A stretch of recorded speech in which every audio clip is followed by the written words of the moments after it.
Ġiet inawgurata sala ġdida ta' kura paljattiva fir-Residenza San Vincenz de Paul b'total ta' 16 il-sodda fil-preżenza tal-Ministru għas-Saħħa u l-Anzjanità Attiva Joe Etienne Bela u s-Segretarju Parlamentari fl-istess Ministeru Malcolm Paul Agius-Gallia. Is-sala l-ġdida ġiet deskritta bħala pass importanti fil-provvista ta' kura fl-aħħar stadji tal-ħajja tal-anzjani li jħabtu wiċċhom ma' kundizzjonijiet serji b'impatt negattiv fuq saħħithom, waqt li wkoll tagħmel parti minn viżjoni akbar fit-tmexxija ta' San Vincenz. Il-Ministru Bela spjega kif is-sala tirrifletti l-impenn tal-ħidma tal-Gvern fejn jitlu l-ħarsien u l-kura paljattiva għal pazjenti Maltin u Għawċin.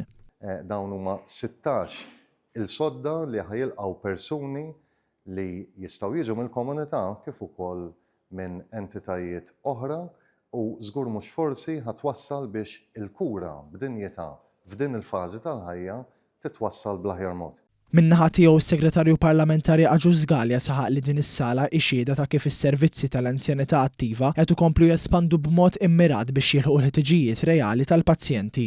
Importanti ħafna lill-anzjani tagħna li qegħdin marda terminali u fil-fatt nieħdu kura kif suppost multidisciplinary team, tobba, nurses u komplementari speċjalisti l-oħrajn kollha sabiex jaraw li f'din il-fażi partikolari ta' ħajjithom f'dan il-perjodu partikolari ikunu qegħdin jieħdu l-aqwa kura.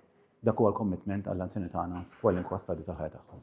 Din is-sala se tkun immexxija minn diversi persuni dedikati li jinkludu tobba, infermieri u professjonisti paramediċi fost oħrajn, huma se jkunu qed jiffukaw fuq kura bbażata fuq pjani personalizzati li jindirizzaw l-uġigħ u s-sintomi tal-pazjenti.